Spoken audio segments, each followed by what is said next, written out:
নমস্কার, Binoy Ghosh. Welcome to my educational channel. আজকে যে নিউজগুলি নিয়ে ভিডিও করছি সেটা আপনারা আজ দেখেছেন যে আইটি সেক্টর, ইনফরমেশন টেকনোলজি আজকে কত পার্সেন্ট ডাউন হয়ে গেছে। মোর দেন 6% ডাউন হয়ে গেছে। টোটাল আমি সেক্টরটা বলছি এবং কেন ডাউন হলো সেগুলো নিয়ে আমরা আলোচনা করব এবং এর মধ্যে কি লুকিয়ে আছে বা ইন্টারন্যাশনাল কি খবর আছে যে আজকে আইটি সেক্টর এতটা পড়ে গেল, সেই সমস্ত নিউজগুলি আমি আপনাদের সামনে তুলে ধরব এবং মেনলি 3টি কারণ আছে যেগুলো আমি আপনাদের সামনে বলবো। তার আগে দেখুন, আমরা যদি এখান থেকে দেখতে পাচ্ছি এখানে সমস্ত sector positive, energy, metal, auto, reality, media সব পজিটিভ, কিন্তু একমাত্র ফার্মা সামান্য একটু নেগেটিভ। আর দেখুন আইটি সেক্টর 6.05% নেগেটিভ। আইটি সেক্টরে আজকে এত সেলিং কেন এলো সেটা নিয়ে আমরা আলোচনা করব। তার আগে আপনাদের সামনে যেটা দেখাবো, এখানে যে আমরা দেখতে পাচ্ছি আইটি সেক্টরে উইপ্রো পড়ে গেছে 3.8%, ওএফএসএস পড়েছে 3.84, টেক মহিন্দ্রা পড়েছে 4.18%, এইচএল টেক পড়েছে 4.25%, সব থেকে বেশি পড়লে ইনফোসিস 7.91% এবং টিসিএস তারপরে পড়েছে প্রায় 7%, কোফার্স পড়েছে 5.77%, এলটিআইএম -5%, ইনফোসিস প্রায় 5%। তাহলে আমরা দেখতে পাচ্ছি আইটি সেক্টরের প্রত্যেকটি স্টক নেগেটিভ এবং টোটাল আইটি সেক্টর ওয়াইজ এটা 6% নেগেটিভ। তো আইটি সেক্টরে আজকে এই পড়ার কারণগুলি আমরা জেনে নেব, কেন পড়লো সেগুলি আমি আপনাদের সামনে তুলে ধরব। এবার এর কারণগুলি মেন সেটা হচ্ছে যে আমরা দেখতে পাচ্ছি যে আজকে 4 ফেব্রুয়ারি এবং এই 4 ফেব্রুয়ারি ভারতীয় শেয়ার বাজারে আইটি সেক্টরের শেয়ারগুলো হঠাৎ বড় পরিমাণে পড়েছে। তার কারণ ইনফোসিস, টিসিএস, এইচসিএল সবাই পড়ে গেছে 6%-এর মতো। এর মেন প্রধান কারণ হলো সারা বিশ্বে যে আর্টিফিশিয়াল ইন্টেলিজেন্স কাজ করছে তার একটা উদ্বেগ, প্রত্যেকের মধ্যে একটা উদ্বেগ এসে গেছে। সেটা কীরকম? আমেরিকার একটি কোম্পানি, আমেরিকার সেই কোম্পানির নাম হচ্ছে অ্যানথ্রপিক। এই অ্যানথ্রপিক এই কোম্পানিটি আর্টিফিশিয়াল ইন্টেলিজেন্স নিয়ে কাজ করে। এই আর্টিফিশিয়াল ইন্টেলিজেন্স তো আমাদের সবারই কিছু না কিছু কম বেশি আইডিয়া আছে।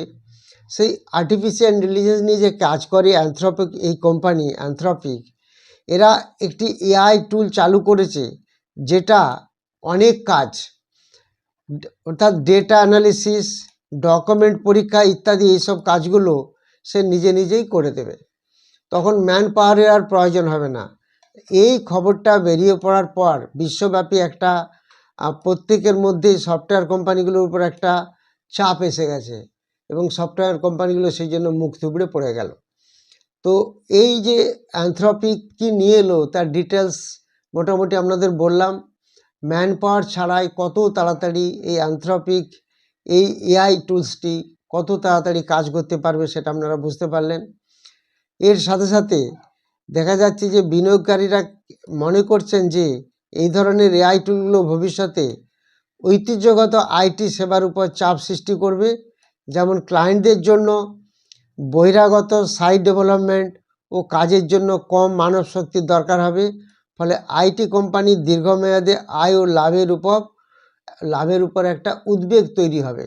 তাহলে যত আইটি কোম্পানি আছে সারা ওয়ার্ল্ডে এবং ভারতবর্ষে, সেই আইটি কোম্পানিগুলি যেমন Infosys, TCS, HCL Tech Mahindra, প্রত্যেকটি কোম্পানির উপর ভবিষ্যতে চাপ আসবে। এরকম যদি টুলস তৈরি হয়ে যায় তখন বাইরে থেকে কাজ আসা অনেক কমে যাবে। আলটিমেটলি কী হবে, আইটি কোম্পানিগুলি দীর্ঘমেয়াদে আয় কমে যাবে। আয় কমে গেলে কী হবে, অটোমেটিক্যালি লাভও কমে যাবে। লাভ কমে যাওয়ার সাথে সাথে এই কোম্পানিগুলি উপর একটা এফেক্ট এসে যাবে। এটার জন্য আজকে মেন প্রভাব পড়ল। তারপরে এখানে দেখা যাচ্ছে ইন্টারন্যাশনাল মার্কেটে একটা নেগেটিভ এফেক্ট এসে গেছে। কীরকম? আমেরিকার টেক ও সফটওয়্যার শেয়ারগুলো যেভাবে পড়েছে তা সরাসরি ভারতীয় আইটি শেয়ারগুলোকে টেনে নিচ্ছে নিচে নামাচ্ছে, তার কারণ ভারতীয় আইটিগুলির আয়ের বড় অংশ বিদেশি ক্লায়েন্ট থেকে আসে, বিশেষত আমেরিকান ও ইউরোপিয়ান প্রতিষ্ঠান থেকে। অর্থাৎ আমরা দেখতে পাচ্ছি যে এই আমেরিকার টেক ও সফটওয়্যার কোম্পানিগুলি প্রচুর পড়ে গেল। সেটা আমরা আজকে ন্যাসডাকে দেখেছি, কাল রাত্রিতেই পেয়েছিলাম। আজ সকালে ন্যাসডাক দেখবেন 350 পয়েন্টের মতো প্রায় পড়েছে। সেখানে আইটি কোম্পানিগুলি, আমাদেরও বেশ কিছু কোম্পানি লিস্টেড আছে, ইন্ডিয়ান কোম্পানি, সেখানে সমস্ত আইটি স্টক পড়ে যাওয়ার ফলে আমাদের ইন্ডিয়ান মার্কেটেও সমস্ত আইটি স্টক আজকে মুখ থুবড়ে পড়েছে। এটা মেন কারণ। তার কারণ আমেরিকা এবং ইউরোপিয়ান কান্ট্রি থেকে ম্যাক্সিমাম প্রজেক্ট আসে আমাদের ইন্ডিয়াতে। সেই প্রজেক্টগুলো সাকসেস হলে একটা ভালো একটা ডলারে ইনকাম হয় আইটি কোম্পানিগুলির। সেই প্রজেক্টগুলি অনেক কমে যাবে এরকম ধরনের টুলস তৈরি হলে, সেটা একটা আইটি কোম্পানির বেশ একটা বড় ভয়। তারপরে আসছি ঝুঁকিভিত্তিক বিনিয়োগকারীদের চাপ। যখনই এটা ইনভেস্টাররা জানতে পেরেছেন যে এই ধরনের একটা টুলস তৈরি হয়ে গেছে যেটা ভবিষ্যতে একটা বড় আইটি কোম্পানির উপর চাপ আসবে, এই জিনিস শুনে সবাই চাচ্ছে একটু ঝুঁকি কমাতে, অর্থাৎ রিস্ক আর কেউ নিতে চাচ্ছে না। তখনই প্রফিট বুকিং শুরু হয়েছে। অনেকেই স্টপ লস রেখেছিলেন, সেই স্টপ লস ট্রিগার হয়ে গেছে। সেই স্টপ লস ট্রিগার হওয়ার পরে আরও দ্রুত নেমে গেছে।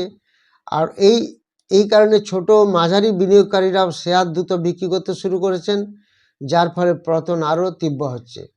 এই যে মেন পয়েন্টগুলি, এটাই হচ্ছে আজকে আইটি সেক্টর মেন পড়ে যাওয়ার কারণ।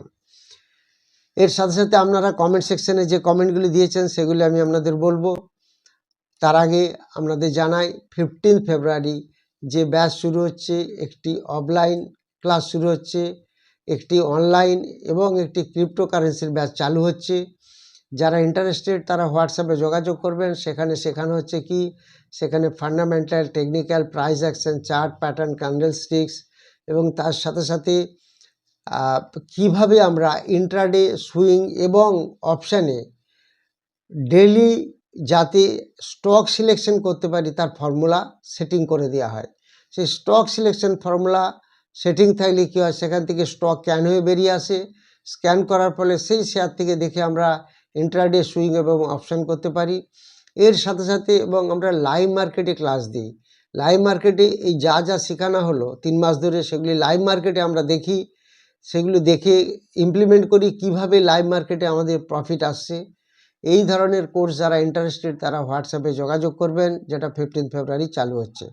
আপনারা কমেন্ট সেকশনে যে কমেন্টগুলি দিয়েছেন তার মধ্যে লক্ষ্মী রানা জানতে চেয়েছেন ভিবিএল 400 করে 100 শেয়ার আছে, লং টাইমের জন্য রাখবো নাকি সেল করে দেবো। এখন আপনার যে জায়গায় কিনা আছে তার থেকে এখন নিচে চলছে, প্রথম কথা। আর দ্বিতীয় কথা, এই ভিবিএল ইন্ডাস্ট্রিজ প্রফিটও কমছে এবং একটা কম্পিটিশান এসে গেছে ক্যাম্পা, অর্থাৎ দ্যাট ইজ রিলায়েন্স ইন্ডাস্ট্রি যেটা তৈরি করছে তার সঙ্গে। তার ফলে এটা একটু মার্কেটে ভালো কম্পিটিশানে থাকবে। সঞ্জয় দেব জানতে চেয়েছেন লরাস ল্যাব 979 করে কেনা আছে, এটা কি ফিউচার কীরকম হবে। এখন আপনার যেখানে কিনা আছে দামও সেখানে প্রায় চলছে, সেরকম জায়গায় চলছে। এফআইআর কাছে 26.52% শেয়ার আছে, ডিআইয়ের কাছে 12.42%। লরাস ল্যাবের মোটামুটি ফিউচার ভালোই হবে। সৌরভ মণ্ডল জানতে চান বিডিএল কি এখন কিনে যাবে।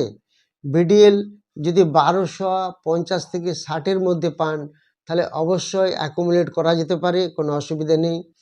সুভাষিস মণ্ডল জানতে চেয়েছেন অল কার্গো লজিস্টিক্স শেয়ার নিয়েছিলাম, ডিমার্জার হয়েছিল, আমার ডিম্যাট অ্যাকাউন্টে কবে পাবো যদি বলেন।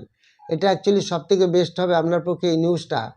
আপনার যেখানে অ্যাকাউন্ট আছে দ্যাট ইজ ডিম্যাট অ্যাকাউন্ট, তাদের সঙ্গে একটু আপনি যোগাযোগ করুন, তাহলে তারা বলে দিতে পারবে শেয়ারটা এসেছে কিনা বা কবে আসবে, সেটা আরও বেটার হবে। কার্তিক রানা জানতে চেয়েছেন বিএল শেয়ার লং টার্মে কত সাপোর্টে কেনা যাবে। যদি আপনি 380 থেকে 85-র মধ্যে পান বিএল, তাহলে একটা বেশ ভালো জায়গা, এখানে শেয়ারটা কেনা যেতে পারে। পল্লব জানতে চেয়েছেন গ্রো 158 করে 400 শেয়ার নিয়েছি, কততে সেল করব যদি একটু বলেন। ইমিডিয়েটলি একটা টার্গেট আছে শর্ট টার্মে 178, এরকম জায়গায় যদি পান তখন আপনি দেখতে পারেন। টুটুন ঘোষ মণ্ডল এবং রাজলক্ষ্মী মণ্ডল জানতে চেয়েছেন সিডিএসএল 1520 করে বাইং এখন কি অ্যাভারেজ করব? এখন আরেকজন বলেছেন 1598। দেখুন এখন সিডিএসএল যে জায়গায় এসেছে সেখানে একটু সামান্য অ্যাকুমুলেটেড করা যেতে পারে according to your buying price. এই জায়গাতে একটু অ্যাকুমুলেটেড করা যেতে পারে। আর যদি 1200-র কাছাকাছি এই লেভেলে পান সিডিএসএল তাহলে অবশ্যই ধরবেন। আজকে মনে হয় 1200-র কাছাকাছি এসেছে সিডিএসএল না, যদি পান 1200 লেভেলে তখন আবার একটু ধরে নেবেন। দেবাশিস নাথ জানতে চেয়েছেন tata motors passenger vehicles invest for long term please discuss. চলতে পারে tata motor passenger vehicles long টার্মের জন্য। এটা এফআইআর কাছে প্রায় 18% শেয়ার আছে, ডিআইয়ের কাছে 15% শেয়ার আছে, গভর্নমেন্টের কাছেও 0.31% শেয়ার আছে। লং টার্মের জন্য ঠিক আছে। লালটু দাস জানতে চেয়েছেন টাটা টেকনোলজি নিয়ে কিছু বলুন sir. Actually tata technology profit কমেছে, টাটা টেকনোলজি সেইভাবে খুব একটা ভালো পজিশনে আসতে পারছে না।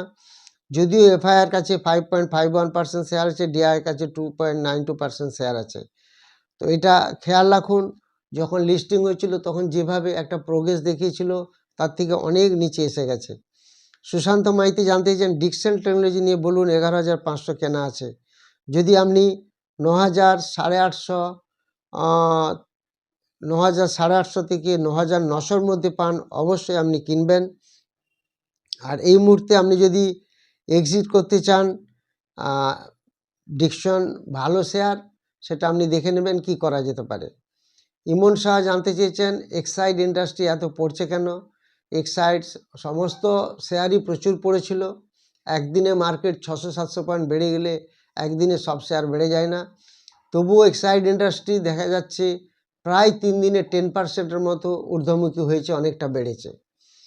এটা আপনাদের কমেন্ট সেকশনে কমেন্টগুলি বললাম, আপনারা আবার কমেন্ট দেবেন, সেগুলি আমি বলে দেবো। যারা ভিডিওটি নতুন দেখছেন বা চ্যানেলটি নতুন দেখছেন তারা অবশ্যই সাবস্ক্রাইব করবেন, লাইক করবেন, শেয়ার করবেন। যারা 15 ফেব্রুয়ারি ব্যাচে ক্লাস করতে চান, অনলাইন, অফলাইন বা ক্রিপ্টোকারেন্সি 3টি ব্যাচ শুরু হবে, তারা হোয়াটসঅ্যাপে যোগাযোগ করবেন। Thank you very much for watching my video.